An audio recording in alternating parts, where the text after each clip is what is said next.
برادران ملت اسلامی، السلام علیکم ورحمۃ اللہ وبرکاتہ۔ الحمد للہ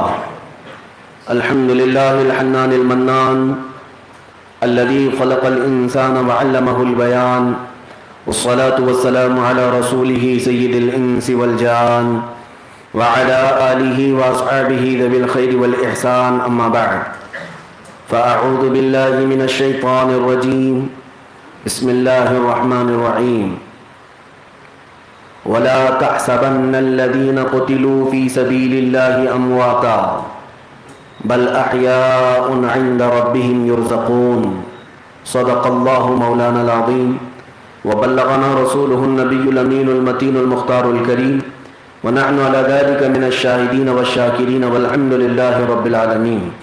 بارگاہ رسالت معاذ صلی اللہ علیہ وسلم میں درود پاک کا ہدیہ پیش کریں۔ اللہم صلی علی سیدنا و مولانا محمد معدن الجود والکرم وآلہ واصحابہ الکرام وابنہ الکریم وبارک وسلم صلاة دائمة سرمدا ابدا۔ عزیزان گرامی وقار، آج آپ نے عاشورہ کا دن گزارا ہے اور معمول کے مطابق ہم جو مجالس محرم منعقد کرتے ہیں اس میں آخری محفل میں ہم امام عنت رسول سیدی و مولائی امام حسین ابن علی رضی اللہ تعالیٰ عنہ کے شہادت کے آخری مناظر اور آپ کے جانثاروں کی رفاقت کے سلسلے میں بیان کیا کرتے ہیں۔ آج وہی گھڑی ہے جس کو سننے کے لیے ہمارا ہر بچہ، ہر جوان، ہر بوڑھا بےتاب نظر آتا ہے۔ میرے عزیزو، یہ پہلی مرتبہ واقعات کربلا آپ کے سامنے نہیں بیان کیے جا رہے ہیں۔ سنیوں کے گھروں میں تو حال یہ ہے کہ بچہ جب ہوش سنبھالتا ہے تب سے مولا حسین کا نام سن رہا ہے اور واقعات کربلا کو ہر سال سنتا ہے۔ لیکن ایک بات میں آپ کو یہ بھی بتا دوں کہ حسین اعظم کے واقعات کربلا 1000 بار بھی سنائیں تو پرانے نہیں لگتے ہیں۔ ہر بار نئی لذت ہے، ہر بار ہماری آنکھیں بھگو دیتے ہیں۔ اس کی وجہ یہی ہے کہ مولا حسین کو جس طرح سے اس مصرعے میں بیان کیا گیا ہے کہ حقہ کے بنائے لا الہ است حسین، حق یہ ہے کہ لا الہ کی بنیاد اور جڑ کا نام حسین ہے۔ جس طرح کلمہ طیبہ 1400 سال سے پرانا نہیں ہوا، ذکر حسین بھی آج تک پرانا نہیں ہوا۔ ہر زمانے میں حسین اعظم کا ذکر ہوتا رہے گا اور جدت اور لذت اس کی ویسی ہی باقی رہے گی، بلکہ بڑھتی ہی رہے گی۔ انشاءاللہ العزیز صبح قیامت تک یہ تذکرے چلتے رہیں گے، بلکہ قیامت کے دن بھی یہ تذکرے ہوں گے۔ خون حسین کو ہم دیکھیں گے اور قاتلان حسین، دشمنان اہل بیت کا سخت ترین انجام اور عبرتناک سزائیں بھی ہم دیکھیں گے۔ لعنت اللہ علیکم اے دشمنان اہل بیت، تم کو مژدہ نار کا اے دشمنان اہل بیت۔ آج ہم جس مقصد کے تحت یہ بیان کرتے ہیں وہ پہلے میں واضح کر دوں۔ یقیناً یہ امت میں سب سے بڑا حادثہ ہے۔ رسول پاک صلی اللہ تعالیٰ علیہ وسلم کے گھرانے کے ساتھ جو ہوا، ویسے شہادتیں اور بھی ہوئی ہیں، جنگیں اور بھی ہوئی ہیں، موتیں اور بھی ہوئی ہیں، لیکن رسول کریم صلی اللہ تعالیٰ علیہ وسلم کے جگر گوشے کا اور ان کے خاندان کا جس انداز سے میدان کربلا میں واقعہ رونما ہوا، یہ دل دہلانے والا ہے۔ حد تو یہ ہے کہ جس کا کوئی ایمان نہیں، غیر مسلم بھی اگر واقعات کربلا کو سنتا ہے تو ہم نے انہیں بھی روتے ہوئے دیکھا ہے۔ اس کا مطلب یہ ہے کہ یہ انسانیت سے گرا ہوا ظلم تھا جس کے لیے یہ مثال ہی کافی ہے۔ لوگ کہا کرتے ہیں اگر کہیں پانی نظر آئے تو جانوروں کو بھی پلا دیا جاتا ہے، لیکن فرات کا پانی ایک عام مسلمان کے لیے نہیں بلکہ رسول اللہ کے شہزادوں کے لیے بند کر دیا گیا۔ یہ دنیا کا سب سے بڑا ظلم ہے یا نہیں؟ تاریخ کا ایک ایسا ظلم ہے جس کی وجہ سے یہ ہمیشہ کے لیے نقش ہو گیا۔ ظالموں کا تذکرہ بھی ہوتا رہتا ہے، ان پر لعنت ہوتی رہتی ہے، لیکن مولا حسین کی قربانیاں یاد دلائی جاتی رہتی ہیں۔ اور آپ سب سے بھی میں یہ وصیت کروں گا کہ اپنے بچوں کو حسین اعظم کی محبت پلاؤ، بلکہ ان کے استقامت کے، ان کے ڈٹے رہنے کے واقعات سناؤ، اس لیے کہ ہو سکتا ہے اگلا زمانہ ہمارے بچوں کے لیے بھی بڑا چیلنجز بھرا ہوا ہے، بہت ہی زیادہ ان کے لیے بھی کٹھنائیں اور مصیبتیں آنے والی ہیں، لیکن جو حسین اعظم کو سنا ہوا بچہ ہوگا وہ ہر کربلا میں انشاءاللہ کامیاب نکلے گا، یزیدیوں سے ڈٹ کر مقابلہ کرے گا۔ اور ہمارے بچوں کو جب یہ بات پتہ چل جائے کہ مر جانا اسلام میں شکست کا نام نہیں ہے، شہادت کا نام ہے، کوئی اگر ظلمن ہمیں قتل بھی کر دے تو مر جانا شکست نہیں ہے، بلکہ اللہ کی راہ میں قتل ہو جانا یہ عظیم موت ہے جسے شہادت کا درجہ دیا گیا ہے۔ خوف، ڈر اور بزدلی جسے کہا جاتا ہے یہ سینے سے نکال لے کربلا کے واقعات سننے کے بعد، خاص طور پر عزیزان گرامی سارے صبر، سارے جمع مردیاں اور سارے استقامت جمع کر لیں تو میں سمجھتا ہوں کہ کربلا کے میدان کا وہ مقابلہ نہیں کر پائیں گی۔ امام حسین اعظم رضی اللہ تعالیٰ عنہ کربلا کے میدان میں جس طرح جمع مردی کے ساتھ ڈٹ کر کھڑے تھے، ایک ایک واقعہ آج بھی روح کو بھی تڑپا دیتا ہے اور بدن میں رونگٹے کھڑا کر دیتا ہے کہ آخر کتنی آزمائشیں، آزمائشوں پر آزمائشیں، آزمائشوں پر آزمائشیں، لیکن رسول اللہ کا یہ شہزادہ ہے کہ ایک قدم پیچھے لینے کو بھی تیار نہیں۔ لوگ ہلکی پھلکی مصیبتوں میں سمجھوتا کر لیتے ہیں، کمپرومائز کر لیا جاتا ہے، چلو میں تو مصیبت مول لوں گا، بچوں کی مصیبت تھوڑی نہ دیکھی جا سکتی ہے۔ دنیا میں بڑی آزمائشوں میں ہے اولاد کا دکھ، اولاد کا غم، اللہ کسی کو نہ دے، یہ بڑا امتحان ہوتا ہے۔ آپ پر اگر کسی نے چھری چلایا، آپ پر اگر کسی نے کوڑے مارے تو طاقت ہے تمہارے پاس برداشت کرنے کی، لیکن تمہاری آنکھوں کے سامنے تمہارے لال کو، تمہارے بیٹے کو تڑپایا جائے، برداشت نہیں کر پاؤ گے۔ جو تمہارا سب سے عزیز ہے اسے کھونا نہیں چاہو گے۔ اور دنیا جب کسی کو ٹارچر کرتی ہے، بلیک میل کرتی ہے، تو اسے بذات خود مار کر کے نہیں، بلکہ اس کے ماں باپ کو، اس کے بھائی بہنوں کو، یا اس کے بچوں کو، اس کی بیویوں کو گرفتار کر کے اسے ٹارچر کیا جاتا ہے۔ دنیا ظالم یہ جانتی ہے یہ ہماری مار سے قابو میں نہیں آئے گا، لیکن اپنے عزیزوں کی مار سے تو قابو میں آ جاتا ہے۔ اچھے اچھے طاقتوروں کو دیکھا گیا وہ اپنے عزیزوں کے غم میں نچھاور ہو جاتے ہیں، کمپرومائز کر لیتے ہیں، سمجھوتا کر لیتے ہیں، لیکن میں نے تاریخ کا ایسا واقعہ نہیں دیکھا جس باپ کے ہاتھ میں 6 مہینے کے بچے کو مارا جا رہا ہو پھر بھی وہ ان کے ساتھ سمجھوتا کرنے کو تیار نہیں۔ صبر حسین، استقامت حسین بہت بلند درجہ ہے۔ قرآن میں جو آیت آئی ہے یا ایھا الذین آمنوا استعینوا بالصبر والصلاۃ، کسی بزرگ نے اس کی بہترین تشریح فرمائی، اے ایمان والو صبر سے مدد مانگو اور نماز سے، صبر سے مدد مانگو اور نماز سے مدد مانگو۔ مدد مانگنے کا مطلب یہ ہے کہ عمل کرو۔ اب اس آیت پر اگر عمل دیکھنا ہو تو مولا حسین کی زندگی پوری نظر آئے گی۔ آیت میں سب سے پہلا ورڈ کیا ہے؟ صبر، اور دوسرا ورڈ ہے نماز۔ صبر سے مدد مانگو اور نماز سے۔ بزرگوں نے کیا خوب تشریح فرمائی، ہم نے دیکھا مدینے کی رخصتی سے لے کر مکہ تک، مکہ سے کوفہ کے راستے میں، اور پھر کربلا کے میدان میں اپنے عزیزوں کی قربانیاں، بھوک اور پیاس کی شدتیں، ان تمام معاملات پر امام حسین نے کیا کیا ہے؟ صبر ہی تو کیا ہے۔ زندگی پوری صبر سے شروع ہوئی، اور جب وقت شہادت آیا تو نماز کی طرف چل پڑے۔ نماز کے عالم میں آپ کی شہادت ہوئی، جس کا مطلب ہے کہ حسین اعظم کی پوری زندگی اس آیت کی تفسیر نظر آتی ہے۔ یا ایھا الذین آمنوا استعینوا بالصبر والصلاۃ، اے ایمان والو صبر سے مدد مانگو اور نماز سے۔ آج ہماری زندگیوں کے لیے بھی اللہ کی بارگاہ میں یہ بھیک مانگیں کہ مولا جو آفتیں آئیں، بلائیں آئیں، اور ظالموں کی طرف سے جو سختیاں آئیں، حسین اعظم کے توسل سے ہمیں صبر عطا کر، اور جب ہماری زندگی کا خاتمہ قریب آئے مولا ہمیں نماز کی حالت میں موت عطا فرما۔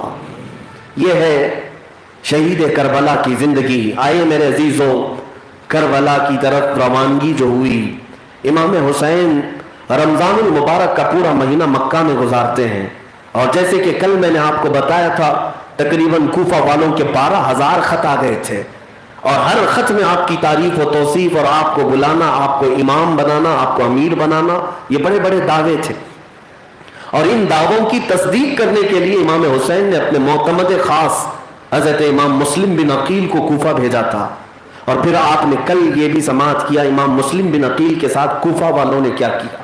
شروع میں تو خوب وفا دکھائی، بیعت کیا، آپ کے ارد گرد گھومتے پھرتے رہے، لیکن جیسے ہی عبید اللہ بن زیاد نامی جلاد گورنر بن کر کے آیا کوفہ میں، اور جہاں اس نے چند لوگوں کو ڈرایا اور قتل کی دھمکیاں دیں، سب کوفہ والوں نے امام مسلم کا ساتھ چھوڑ دیا. اور پھر وہ وقت بھی آیا کہ امام مسلم بن عقیل نہایت ہی دردناک انداز میں کوفہ کے گورنر ہاؤس میں قتل کیے گئے، شہید کیے گئے. اور پھر آپ کے 2 چھوٹے بچوں کو بھی نہیں چھوڑا گیا، آپ کے دونوں بچوں کو بھی اسی کوفہ کی سرزمین پر قتل کر دیا گیا.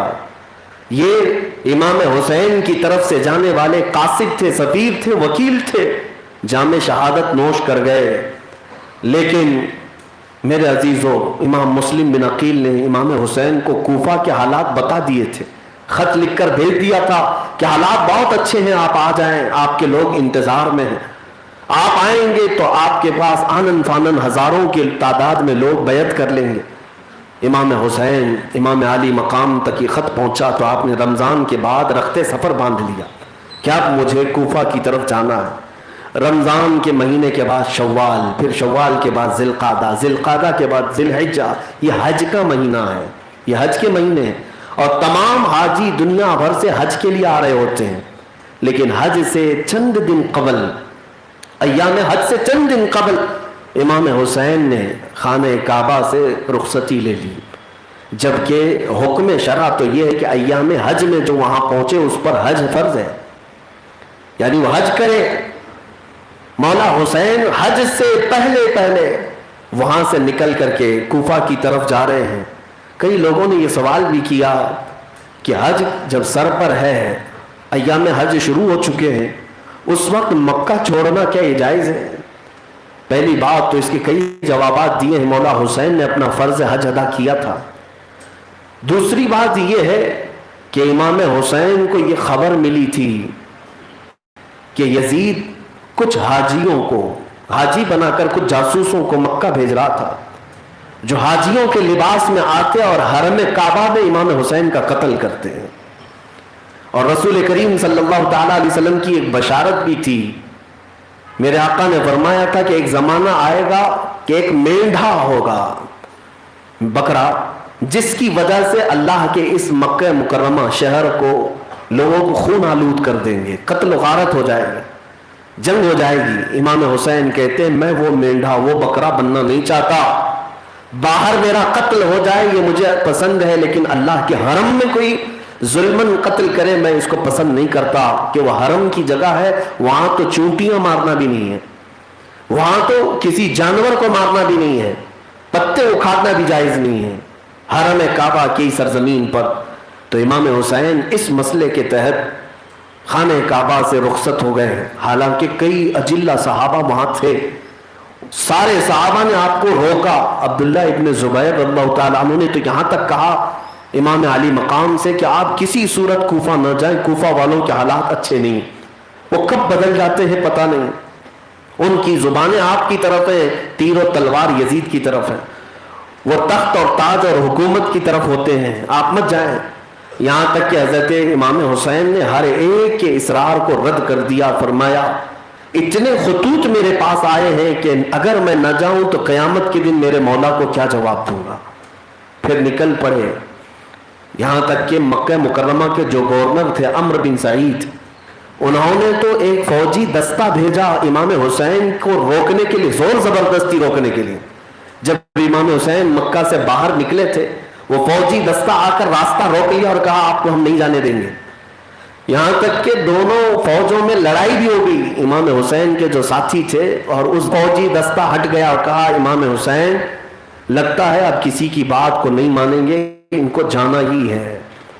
یہاں تک کہ پھر آگے مقام صفا میں جب آپ پہنچے تو عبداللہ بن جعفر رضی اللہ تعالیٰ عنہ جو امام حسین کے بہنوی ہیں، یعنی سیدہ زینب کے شوہر ہیں، اپنے 2 شہزادے محمد اور عون رضی اللہ عنہما جو حضرت زینب کے بیٹے ہیں، ان دونوں کے ہاتھ میں خط لکھ کر کے بھیجا عبداللہ بن جعفر نے مولا حسین کی بارگاہ میں کہ آپ جیسے ہی یہ خط ملے فوراً کوفہ جانے کا ارادہ ترک کر دیجئے، کسی اور علاقے میں ہم چلیں گے، آپ کے ساتھ کچھ برا نہ ہوگا، آپ ہمارے ساتھ چلیں، ہم آپ کی حفاظت زندگی بھر کریں گے۔ اور آخری جملے یہ تھے عبداللہ ابن جعفر کے امام حسین سے کہ اے حسین ابن علی، اگر آپ کوفہ کی طرف گئے اور ان لوگوں نے آپ کا قتل کیا تو اسلام کا نور بجھ جائے گا، روشنی بجھ جائے گی، پوری دنیا میں اندھیرا چھا جائے گا، آپ اللہ کے واسطے اپنے راستے کو روک دیں، بدل لیں۔ امام حسین نے خط کو پڑھا، سیدہ زینب نے بھی پوچھا کہ بھائی جان اب کیا ارادہ ہے؟ رسول کریم صلی اللہ علیہ وسلم کا یہ شہزادہ مولا حسین کہتے ہیں میں نے آج ہی خواب میں میرے آقا کو دیکھا، نبی کریم صلی اللہ تعالی علیہ وسلم کو، اور میرے آقا نے مجھے ایک چیز کی بشارت دی اور ایک بات کا حکم دیا۔ قافلے والوں نے پوچھا کہ رسول اللہ نے آپ سے کیا فرمایا؟ امام حسین نے فرمایا بس تم سفر کی تیاری کرو، میں اپنا خواب اس وقت تک نہیں بیان کروں گا جب تک میرے مولا سے ملاقات نہ کر لوں، کسی کو نہیں بتایا۔ مشیت ایزدی یہ تھی، رسول پاک صلی اللہ علیہ وسلم کی طرف سے اشارہ مولا حسین کو یہ ملا تھا کہ انہیں جانا ہی ہے سفر میں، اور وہ اس لیے نہیں کہ خود اپنے آپ کو ہلاکت میں ڈالنا ہے، بلکہ قیامت تک آنے والے مسلمانوں کو ایک درس دینا ہے کہ اگر اسلام پر سختیاں آئیں تو پھر خاندان نہیں دیکھا جائے گا، سجادگی نہیں دیکھی جائے گی، اپنی جان کا نذرانہ لے کر میدان میں اترنا ہوگا۔ یہ مولا حسین نے جو استقامت پیش کی، دیکھیں 1400 سال ہو گئے، ہر پیر، ہر مولوی، ہر عالم، ہر مفتی اسے بیان کرتا ہے کہ نہیں کرتا ہے؟ یہ بیان ہوتا رہے گا، اور ہمارے پاس ایک آئیڈیل امام حسین کی زندگی باقی رہے گی۔ اگر اسی طرح چھپ چھپا کر کے کہیں بچ جاتے تو ہم بھی آج مصلحتوں کے راستے ہی ڈھونڈنے میں لگے رہتے ہیں، شہادت کو کون طلب کرتا؟ بہرحال امام حسین نکل پڑے، کئی منزلیں آپ نے طے کی، بیچ راستے میں زہیر بن قیم بجلی وہ حج کے سفر سے واپس آ رہے تھے، امام حسین کے ساتھ وہ بھی ہو لیے۔ شروع میں وہ محب نہیں تھے، چاہنے والوں میں سے نہیں تھے، لیکن امام حسین کا خطبہ سنا تو آپ کے عاشق ہو گئے، ساتھ میں ہو گئے۔ سفر میں دھیرے دھیرے کئی لوگ ساتھ ہوئے، ایک روایت میں 135 لوگوں کی تعداد بتائی گئی، ایک روایت میں 82 لوگ، جس میں 29 لوگ اہل بیت سے ہیں، خاندان سے ہیں، اور صحابہ بھی ہیں اس سفر میں۔ اور ان قافلوں میں صحابہ اکرام رضوان اللہ تعالی علیہ مجمعین، 5 بڑے صحابہ اکرام کا تذکرہ بھی ہے جو امام حسین کے ساتھ تھے۔ لوگ کہتے ہیں امام حسین اکیلے کیوں گئے؟ صحابہ تو تھے اس وقت، کوئی صحابی ان کے ساتھ کیوں نہیں گئے؟ تاریخ پتہ نہیں ان عقل کے اندھوں کو، امام حسین کے ساتھ صحابہ بھی موجود تھے، جتنے ساتھ ہو لیے وہ ساتھ چلے بھی گئے۔ اب پھر یہ سفر چلتا رہا، ایک مقام آیا جہاں پر آپ ابھی پہنچے تھے کہ عبید اللہ ابن زیاد کوفہ کے گورنر کی طرف سے ایک لشکر آیا جس کا سپہ سالار حر بن یزید تھا۔ یہ 1000 کا لشکر لے کر کے امام حسین کا راستہ روکنے کے لیے آیا۔ جب قریب آیا تو اس نے کہا کہ آپ کدھر کا رخ کر رہے ہیں؟ امام حسین نے کہا میں کوفہ کی طرف جا رہا ہوں۔ حر بن یزید نے نہایت ہی سخت جملوں میں کہا کہ آپ وہاں فتنہ مچانے کے لیے جا رہے ہیں؟ وقت کے امیر المومنین کے خلاف آپ نے بغاوت کر دی، خروج کیا ہے؟ امام حسین نے کہا ہرگز نہیں، میں خود سے آیا نہیں، مجھے بلایا گیا ہے، فلاں بن فلاں، فلاں بن فلاں، سب کے خط میرے پاس ہے، مہر کے ساتھ، دستخطوں کے ساتھ، مجھے بلایا گیا ہے، میں سفر کے لیے نکلا ہوں۔ حر بن یزید نے کہا مجھے تو حکم یہ ہے کہ میں آپ کے ساتھ رہوں، آپ کی نگرانی کروں، آپ کو کوفہ میں داخل ہونے نہ دوں۔ تو آپ کو کبھی اس طرف کے راستے کبھی اس طرف کے راستے لے کر چلتا۔ ایک مقام ایسا آیا جہاں پر مولا حسین نے پڑاؤ کیا، وہاں پر خیمے لگائے گئے، ظہر کا وقت تھا۔ امام حسین نے مؤذن سے کہا اذان دو، نماز پڑھیں گے۔ نماز کا جب وقت ہوا تو امام حسین نے حر بن یزید سے پوچھا تم بھی مسلمان ہو، نماز اپنی الگ پڑھو گے یا ہمارے ساتھ پڑھو گے؟ حر بن یزید نے کہا نہیں، جماعت ہوگی، آپ ہی امام ہوں گے، آپ ہی کی ابتدا میں نماز پڑھیں گے۔ امام حسین امامت کرتے رہے اور وہ دشمن جو راستہ روکنے کے لیے آئے وہ ابتدا کرتے رہے۔ اس سے ہی پتہ چلتا ہے اس زمانے میں بھی امام حسین ہی تھے، آج بھی حسین ہی امام ہے۔ حقیقت تو یہی ہے، عربی میں کہا جاتا ہے الفضل لما شہید به الاعداء، فضیلت تو اس کی ہے جس کی دشمن بھی گواہی دیتے ہو۔ ہاں دشمن گواہی دیتے ہو الگ بات ہے، لیکن جس کی ابتدا میں سر جھکاتے ہو یہ اور بات ہے۔ امام حسین نے ظہر کی نماز پڑھائی، عصر کا وقت آیا پھر اذان ہوئی، پھر جماعت ہوئی، مغرب کا وقت آیا پھر جماعت ہوئی، نمازیں ہو رہی ہیں، امامت حسین کی، ابتدا یزیدیوں کی، فوج کی ابتدا۔ اور اسی لیے کہا گیا ہے حسینی بن کر کے تو دیکھو، مولا حسین کے سچے وفادار بن کے تو دیکھو کتنے یزیدی ابتدا کرتے ہیں۔ بہت سارے یزیدی آج بھی ابتدا کرتے ہیں، بس شرط یہ ہے کہ وفادار حسین ہو۔ امام حسین کے ساتھ یہ سفر چلتا رہا، ایک دن دو دن، یہ اب محرم کا مہینہ شروع ہو چکا تھا۔ پھر اس کے بعد امام حسین رضی اللہ تعالیٰ عنہ اپنے قافلے کو لے کر تقریباً 38 منزلیں طے کر چکے تھے۔ ہر منزل کا جو فاصلہ تھا وہ تقریباً 20 کلومیٹر کے اوپر ہوتا تھا۔ 38 منزلیں طے کرنے کے بعد حر بن یزید کو ایک پیغام آیا کوفہ سے کہ حسین کا کیا مقصد ہے۔ اس نے پیغام میں جواب میں یہ دیا تھا کہ یہ کوفہ کی طرف آ رہے ہیں، تو قاصد واپس پھر یہ پیغام لے آیا کہ اب حسین کو نہ کوفہ کی طرف جانے دو، نہ مدینے کی طرف، نہ دمشق کی طرف، بلکہ کھلے میدان میں ایسی جگہ اتارو جہاں ان کے لیے، ان کے جانوروں کے لیے کوئی پانی بھی نہ ملے۔ حر بن یزید یہ مقام ڈھونڈتا رہا، پھر ایک میدان نظر آیا، چٹیل میدان۔ حر بن یزید نے مجبوراً پورے قافلے کو وہاں رکنے کا حکم دے دیا۔ امام حسین کے قافلے کا محاصرہ کر لیا گیا۔ امام حسین نے پوچھا کہ یہ کون سی جگہ ہے، یہاں ہمیں اترنے پر مجبور کر رہے ہو؟ تو لوگوں نے کہا ہذا موضع کربلا، یہ وہ جگہ ہے جسے کربلا کہا جاتا ہے۔ امام حسین نے فوراً اپنے گھوڑے سے، اب گھوڑے کی پیٹھ سے اتر کر کے یہ فرمایا ہذا مناخ رکابنا ومحط رجالنا، یہ ہماری سواریوں کے باندھنے کی جگہ ہے، ومقتل رجالنا، یہ ہمارے قافلوں کی قیامگاہ ہے اور ہے ہمارے مردوں کی قتل گاہ ہے۔ کیونکہ میں نے اپنے بابا حیدر کرار علی مرتضیٰ سے سنا تھا کہ وہ ایک سفر سے لوٹ رہے تھے، ایک میدان میں انہوں نے قیام کیا تھا، وہاں پر رات کو خواب میں انہوں نے دیکھا جس میدان میں وہ سوئے تھے، کوئی فرشتہ آ کر کے حضرت علی سے کہہ رہا تھا علی تم اس میدان میں سوئے ہو جہاں چند سالوں کے بعد تمہارے عزیز بیٹے حسین کو قتل کیا جائے گا۔ امام حسین کو مولا علی نے یہ خبر دی تھی کہ وہ مقام کربلا کا ہے۔ میرے عزیزوں یہ بشارتیں تو پہلے سے دی جا چکی ہیں، یہ پہلے سے طے تھا۔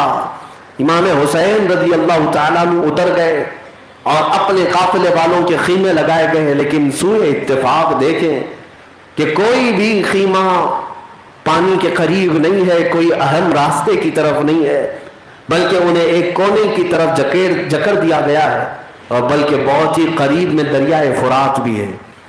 دریائے فرات جس کو جنتی نہر کہا گیا ہے، اس کا نہایت میٹھا اور شیریں پانی بہت قریب تھا۔ آج بھی جو حضرات کربلا کی زیارت کیے ہوں گے وہ دیکھتے ہیں مولا حسین کے روضے سے چند ہی قدموں کے فاصلے پر آج بھی دریائے فرات بہہ رہا ہے، آج بھی وہ پانی بہہ رہا ہے، لیکن امام حسین کے قافلوں کی طرف نہیں تھا۔ حر بن یزید نے 1000 لشکر کے ساتھ پورا وہ دریائے فرات پر پہرا لگا دیا تھا۔ یہ دن شروع ہوئے تھے محرم کے، لیکن حر بن یزید بس بحث و تکرار میں ہی تھا، کوئی جنگ نہیں تھی۔ امام حسین کے ساتھیوں میں زہیر بن قیم تھے، حبیب ابن مظاہر تھے، مسلم بن اوسجہ الاسدی تھے، یہ بڑے بڑے لوگ، نامی گرامی لوگ تھے۔ کوفہ سے بھی کچھ لوگ امام حسین کے ساتھ ہو گئے تھے۔ انہوں نے اسی وقت مشورہ دیا کہ مولا حسین، امام علی مقام، یہ حر بن یزید کا جو لشکر ہے اس کے ساتھ ابھی ہم مقابلہ کر لیتے ہیں، جنگ کر لیتے ہیں، ورنہ اس کے بعد جو لشکر آئے گا وہ اور بھاری ہو جائے گا۔ یہ ہمارے لیے آسان ہے۔ 80 لوگ 1000 لوگوں سے لڑنے کے لیے تیار کھڑے تھے۔ امام حسین نے اس وقت منع کر دیا یہ کہہ کر کے کہ میں رسول اللہ کا بیٹا مسلمانوں میں جنگ کی ابتدا نہیں کرنا چاہتا، میری جانب سے ابتدا نہ ہونے پائے، میں جنگ کو شروع نہیں کرنا چاہتا۔ اسی طرح سے یہ معاملہ چلتا رہا یہاں تک کہ پھر عمرو بن سعد ایک وہ شخص ہے جو امام حسین کا قبیلے کا بھی شخص ہے، اور حضرت سعد ابن ابی وقاص رضی اللہ تعالیٰ عنہ جو عشرہ مبشرہ میں سے صحابی رسول، ان کا بیٹا، 10 جنتی صحابہ میں جس کا نام ہے سعد ابن ابی وقاص، ان کا بیٹا عمرو بن سعد، اس کو 4000 کا لشکر دے کر کے ایران کی طرف بھیجا جا رہا تھا۔ ایران میں بغاوت ہو گئی تھی اس کو سر کرنے کے لیے، لیکن ابھی وہ چند فرسخ پر تھا، تھوڑے سے دور ہی سفر پہ تھا کہ اس کو واپس بلایا گیا، اور عبید اللہ بن زیاد نے کہا عمرو بن سعد تمہیں اگر ایران کی حکومت چاہیے تو پہلے حسین ابن علی کا معاملہ حل کرو، جاؤ اس معاملے کو نپٹاؤ، پھر تمہیں ایران کی گورنری دی جائے گی۔ عمرو بن سعد جانتا تھا کہ وہ رسول اللہ کی آل فاطمہ زہرا کے بیٹے حیدر کرار کے نور نظر ہیں۔ شروع میں اس نے انکار کیا کہ اس معاملے کو میرے حوالے مت کیجیے، کسی اور کو بھیجیے، تو عبید اللہ بن زیاد نے کہا ٹھیک ہے کسی اور کو بھیج دیتے ہیں، لیکن ایران کی حکومت، رے کی حکومت سے تم دستبردار ہو جاؤ۔ لالچ کا برا ہو، دنیاوی ہوس تخت و تاج کا برا ہو، عمرو بن سعد نے ایران کی حکومت پر حسین اعظم کے خون کو ترجیح دے دیا۔ اس نے خاندان اہل بیت کے خون سے اپنے ہاتھوں کو رنگنا پسند کر لیا ایران کی صرف حکومت کے لیے، تخت کے لیے۔ میرے عزیزوں، 4000 کا لشکر دے کر صحابی کے بیٹے کو عبید اللہ بن زیاد کربلا کے میدان بھیجتا ہے، اور اس کے بعد کیا ضرورت کیا تھی؟ لیکن دشمنوں کو خوف ہمیشہ اللہ کے شیروں سے ہوتا ہی رہا ہے۔ تنہا حسین اعظم کے قافلے میں ہے، وہ بھی ایسے نوجوان ہیں جو جنگ کے مقصد سے نہیں نکلے، وہ تو کوفہ والوں کی محبت میں چلے آئے تھے، جنگ کی تیاری کر کے کون آیا تھا؟ 82 لوگ جو اس قافلے میں ہیں کوئی جنگ کی تیاری سے نہیں آئے، 1000 لوگ پہلے آئے، پھر 4000 کا لشکر لے کر عمرو بن سعد پھر آیا، اور جب کربلا کے میدان میں وہ لوگ پہنچے تو امام حسین سے ان کی بھی بحثیں ہوئی۔ امام حسین نے کئی خطبے دیے وہاں پر، 2 دن اسی طرح گزر گئے۔ امام حسین نے عمرو بن سعد سے کہا میں تنہائی میں تجھ سے بات کرنا چاہتا ہوں۔ وہ صحابی کا بیٹا تھا، جانتا تھا امام حسین کے مقام کو۔ رات کے وقت تنہائی میں امام حسین سے اس نے بات کیا، کیا چاہتے ہیں آپ؟ امام حسین نے کہا میں 3 باتوں میں سے کوئی ایک بات رکھنا چاہتا ہوں، ان میں سے کوئی ایک چیز قبول کر لو۔ کہا ٹھیک ہے بتائیے کیا باتیں؟ امام حسین نے کہا پہلی بات تو یہ ہے کہ میں کوفہ کے لیے نکلا تھا، لیکن اب میں راستہ بدل لوں گا، مجھے واپس مدینہ جانے دو، میں واپس چلا جاؤں گا۔ یا دوسرے نمبر پر یہ ہے کہ کسی ساحل پر یا پہاڑ کی چوٹی پر میں چلا جاتا ہوں، جنگ کر کے خون ریزی کر کے میں مسلمانوں میں ایک قتل و غارت کا ماحول نہیں چاہتا۔ یا تیسرا آپشن یہ ہے کہ میں خود دمشق چلا جاتا ہوں، یزید کے پاس جا کر کے میں آمنے سامنے مباشرتاً بات کروں گا اس مسئلے کے لیے۔ عمرو بن سعد کو یہ لگا کہ امام حسین صلح چاہتے ہیں، وہ خوش ہوا، اور اس نے قاصد بھیجا عبید اللہ بن زیاد کے پاس، کہا کہ حسین جنگ نہیں چاہتے ہیں، صلح چاہتے ہیں، اور اچھے آپشن انہوں نے دیا ہے، 3 آپشن، یہ ہم قبول کر لیتے ہیں، جنگ نہیں ہوگی، ختم ہو جائے گی بات۔ تو قاصد آیا عبید اللہ بن زیاد کے پاس گورنر ہاؤس میں، جب یہ تینوں باتیں وہ بتا رہا تھا تو وہاں ایک نہایت ہی کمینہ خصلت شخص شمر ذل جوشن، شمر نام کا ایک شخص بیٹھا تھا۔ اس نے جب یہ تینوں آپشن سنے عبید اللہ بن زیاد سے کہا واللہ امیر کوفہ، اگر حسین یہاں سے واپس چلے گئے تو تیری ذلت ہوگی، وہ یہاں تک آ گئے، اب تو اپنی جانب سے شرط رکھ کہ ہم آپ کو اس وقت تک نہیں چھوڑیں گے جب تک آپ عبید اللہ بن زیاد کے بھی ہاتھ کو نہ چوم لیں، عبید اللہ بن زیاد کے ہاتھ میں بھی بیعت نہ کر لیں۔ یزید تو یزید، یہ زانی سے بھی، ولد الزنا سے بھی وہ بیعت کر لے۔ تو یہ شرط یہ شمر نے رکھ کر کے عبید اللہ بن زیاد کو چڑھایا اور کہا کہ اگر وہ صحیح سلامت لوٹ گئے تو ان کا غلبہ مانا جائے گا، اور تیری شکست اور تیری ذلت ہوگی، ان کو یوں ہی لوٹنے نہ دینا۔ عبید اللہ بن زیاد شمر جیسے مشیر کی باتوں میں آ کر کہا تو سچ کہتا ہے۔ پھر اس کے بعد بقیہ تقریباً 12,000 کے قریب کا لشکر دے کر کے شمر کے حوالے کیا کہ تو جا اور اس معاملے کو سر کر کیا۔ شمر آیا عمرو بن سعد کے پاس، آ کر کے سیدھے اس نے کہا کہ میں نے سنا ہے کہ تو حسین سے دوستیاں بڑھا رہا ہے اور تو یزید کے خلاف ہونے والے اس مہم کو سر کرنے کی بجائے حسین کو راستہ چھوڑ رہا ہے نکلنے کا. تو عمرو بن سعد نے کہا کہ ظالم تو نے کیا کر دیا اس مسئلے کو؟ کہا میں نے عبید اللہ ابن زیاد سے یہ لکھوا لایا ہے کہ حسین اس وقت تک کربلا سے نہیں جا سکتے جب تک امیر کوفہ ابن زیاد کے ہاتھ پر بھی بیعت نہ کر لیں. عمرو بن سعد نے کہا تو نے ایسی شرط رکھی ہے کہ سورج زمین پر آ جائے تب بھی حسین عبید اللہ بن زیاد کے ہاتھ پر بیعت نہیں کر سکتے. وہ حیدر کرار کا خون ہے, وہ فاطمہ کا بیٹا ہے. یہ کون کہہ رہا ہے؟ دشمن کے خیمے سے کہہ رہا ہے. وہ اتنے غیرت مند ہے کہ عبید اللہ ابن زیاد جیسے شخص کے ہاتھ پر تو کبھی نہیں بیعت کر سکتے. تو نے ایسی شرط جان بوجھ کر رکھی تاکہ ان کا خون ہو جائے. تو عمرو بن سعد ابھی بھی چاہتا تو الگ ہو سکتا تھا, لیکن شمر نے پھر یہ کہا اچھا تمہارے دل میں اگر ان کی محبت ہے تو یہ 4000 کا لشکر بھی جو تم پہلے لے آئے تھے میرے حوالے کر دو, مجھے سپہ سالار مانو, اور یا تو تم کوفہ واپس چلے جاؤ یا تو پھر ایران کی حکومت لینے کے لیے تیار ہو. پھر لالچ نے غلبہ کیا, ہوس حرص غالب آئی. عمرو بن سعد نے کہا نہیں, میں یہ 4000 کا لشکر تیرے حوالے بھی نہیں کروں گا اور صلح بھی نہیں کروں گا, اور تو گواہ رہے گا پہلا تیر میری طرف سے چلے گا. صحابی رسول کا بیٹا ہے. میرے عزیزوں کبھی یہ مت سمجھ لینا کہ بہت پرہیزگار کے بیٹے ہو, بہت پرہیزگار تم بھی ہو.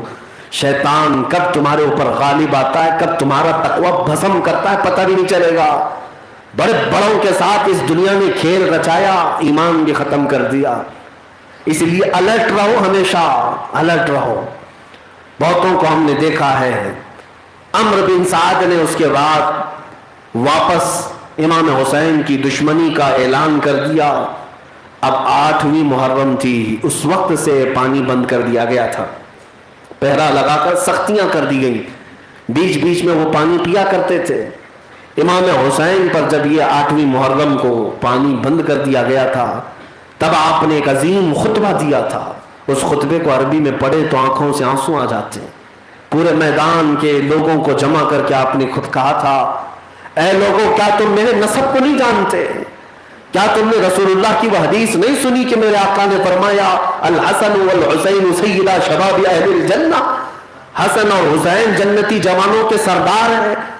اے لوگوں تم نے کیا میرے نبی سے وہ حدیث نہیں سنی کہ اے اللہ میں حسن و حسین سے محبت کرتا ہوں, تو بھی محبت فرما, اور جو ان سے محبت کرے ان سے بھی محبت فرما.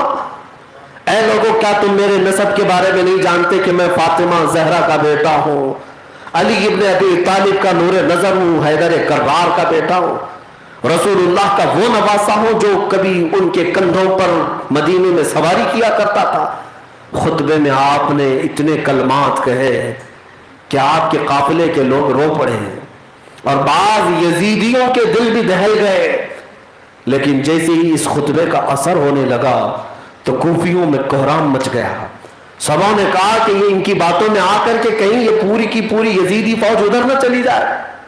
لیکن اللہ جس کو ہدایت دے وہ کہیں پر بھی ہدایت دے, اور جسے گمراہ کرنا چاہے وہ کعبے میں رکھ کر کے بھی گمراہ کرے.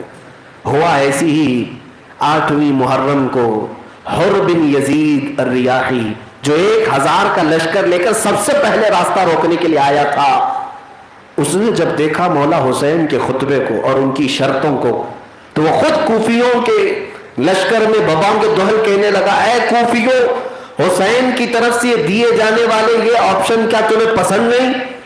ان کی طرف سے دیے جانے والے اختیارات تم نہیں لینا چاہتے ہو؟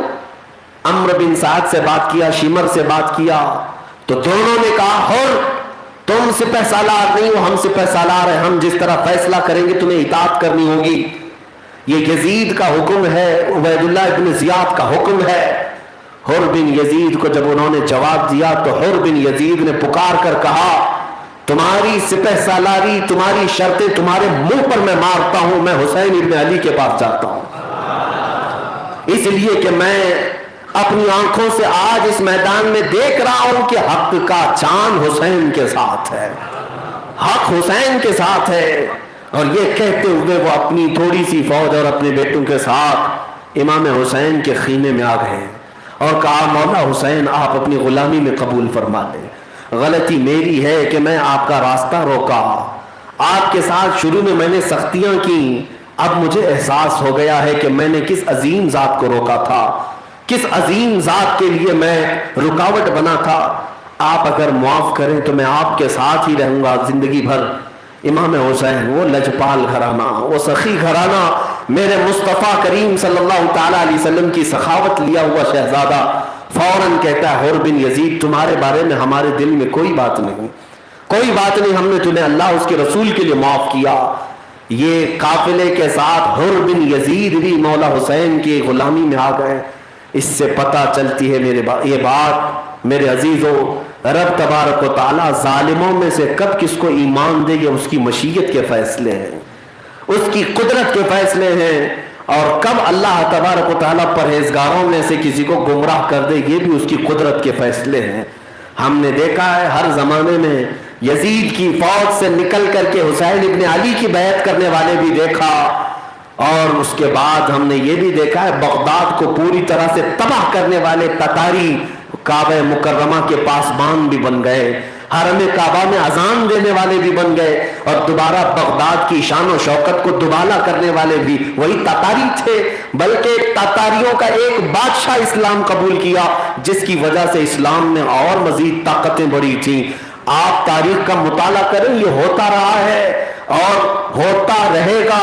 ہم نے ان کی بھی تاریخ پڑھی جنہوں نے بابری مسجد کو شہید کیا تھا، وہ ہزاروں سنگیوں کے جٹ میں گئے ہوں گے، لیکن رب تعالیٰ کس کے دل میں کب ہدایت کا نور چمکا ہے، ہم نے ان میں بھی کسی کو سنا ہے اور دیکھا ہے کہ ایمان قبول کیا اور جگہ جگہ اذانیں بھی پکارتا رہا اور اسلام پر وفات بھی پایا، اور کئی لوگوں کو دولت ایمان سے مشرف بھی کیا، اور اپنی کہانیاں بھی بتاتا رہتا۔ ایک دن وہ تھا جب میرے ہاتھ میں ہتھوڑا تھا اور میں گنبد توڑ رہا تھا، لیکن آج الحمدللہ میرے ہاتھ میں قرآن عظیم ہے اور میرے مصطفیٰ کریم کی محبت میرے سینے میں ہے۔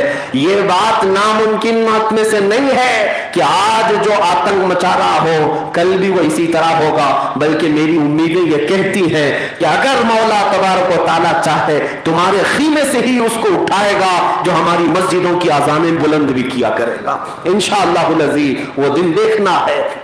حسین ابن علی کے ساتھ حر بن یزید کی بیعت ایک ایسا مثالی واقعہ ہے جس کو دیکھ کر کے ہم قیامت تک یہ امید لگا سکتے ہیں کہ مولا جب چاہے کسی کو بھی ہدایت عطا فرماتا ہے۔ اس کے بعد میرے عزیزوں 9 محرم آئی، اس دن اور انہوں نے سختیاں کی اور بحث و مباحثے تکرار ہوتے رہے۔ 22,000 کا لشکر جرار جمع ہو گیا 82 لوگوں کے مقابل میں، اور اس کے بعد 9 محرم جب گزر گئی 10ویں کی رات آئی تو امام حسین نے اپنے قافلے والوں کو اپنے خیمے میں جمع کیا اور سب کے سامنے رات کو ایک خطبہ دیا، کہا کہ اے میرے عزیزوں جانثاروں، یہ صرف اور صرف میرے خون کے پیاسے ہیں، میں نے ان کے ساتھ بہت ساری باتیں کی، بہت سارے ان کو باتیں سمجھانے کی کوشش کی، لیکن ان میں سے ان کو کوئی بات پسند نہیں ہے، مجھے یہ لگتا ہے کہ یہ صرف میرے خون کے پیاسے ہیں، لہٰذا تم میں سے جو میرے ساتھی ہیں وہ اٹھ جائیں۔ جو قافلے میں جگہ جگہ سے شریک ہو گئے تھے اعوان و انصار سے کہا کہ تم میں سے ایک آدمی اٹھ جائے اور میرے خاندان والوں میں سے ایک آدمی اٹھ جائے، اہل بیت دونوں ایک دوسرے کا ہاتھ پکڑیں اور مختلف علاقوں میں چلے جائیں، کسی کو پتہ نہیں چلے گا، کوئی مکہ میں چلے جائے، کوئی مدینے میں چلے جائے، کوئی دمشق میں، کوئی بصرہ میں، اپنی اپنی زندگیاں خوشیوں سے گزارے اور مجھے اس میدان میں تنہا چھوڑ دے، میں اپنا معاملہ خود نپٹ لوں گا۔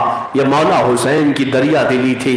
آپ کے خطبے کے بعد آپ کے انصار، آپ کے اعوان، آپ کے صحابہ، آپ کے ساتھی جو تھے وہ کھڑے ہو گئے، کہا واللہ حسین اگر ایسا ہو گیا کہ ہم کربلا کے باہر ایک قدم بھی رکھیں تو قیامت تک آنے والی نسل ہم پر لعنتوں کی پھٹکار برسائیں گی، ہم ہرگز یہ نہ کر سکیں گے۔ مولا حسین آپ کو ہم یہ عہد دیتے ہیں کہ جب تک آپ کی یہ انصار زندہ ہے، آپ تو بڑی دور کی بات ہے، آپ کے خاندان کا ایک شہزادہ بھی میدان جنگ میں ہم اترنے نہیں دیں گے۔ اور ان انصار نے، ان ساتھیوں نے اس بات کو پکا کر کے بھی دکھایا۔ جب 10ویں محرم کی صبح ہوئی، اس کو قیامت صغریٰ کہا گیا ہے، کربلا کے میدان میں جب یہ 10ویں محرم